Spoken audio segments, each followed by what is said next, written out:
Bonjour, je suis le Prince Noir, poète et écrivain, et je vous parle au lever du jour, en Irlande. Dans mes livres qui ont été publiés l'année dernière, j'ai un rapport avec l'eau qui est très étroit, et il n'est d'ailleurs pas très étonnant que le titre de mon roman futuriste s'appelle L'Irlande au fil de l'eau en 2040. Voici d'ailleurs l'un des passages que je vais vous lire. La gestion de l'eau en Irlande, longtemps confiée à un organisme gouvernemental, était gérée à présent par une compagnie privée, Water Collection, qui faisait payer l'eau à prix d'or aux Irlandais. Ces derniers trouvaient ceci particulièrement injuste, car l'Irlande était encore l'un des pays où l'eau coulait encore en abondance. Dans d'autres régions de la Terre, ce n'était vraiment plus le cas, et au manque d'eau subi par les habitants s'ajoutaient la sécheresse et les feux de forêt. C'est pourquoi d'ailleurs Water Collection exportait l'eau dans des grands containers marins appelés water tanks en direction de l'Europe, certaines îles du Pacifique, l'Afrique et le bassin méditerranéen jusqu'à Gaza.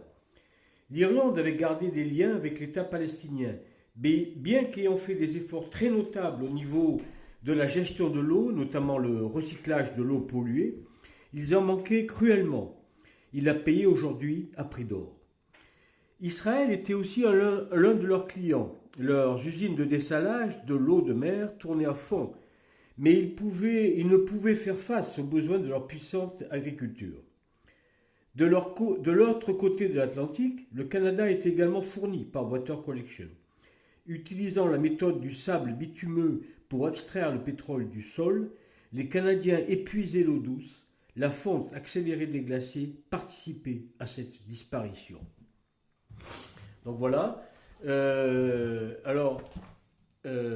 En effet, je suis comme Jacques Collin, l'écrivain inspiré qui a traité de l'eau dans tous ses livres, dont L'au-delà de l'eau, un des titres, Le miracle oublié, un autre, L'insoutenable vérité de l'eau, enfin un autre titre aussi.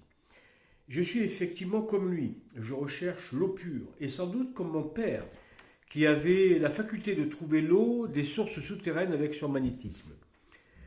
Voici donc mon hymne à l'eau pure, le poème qui fait partie du recueil de poésie dont le titre est Indignation, volupté et pensée, dont vous pourrez trouver quelques poèmes correspondants sur mon blog indignation.online. Je répète, indignation.online.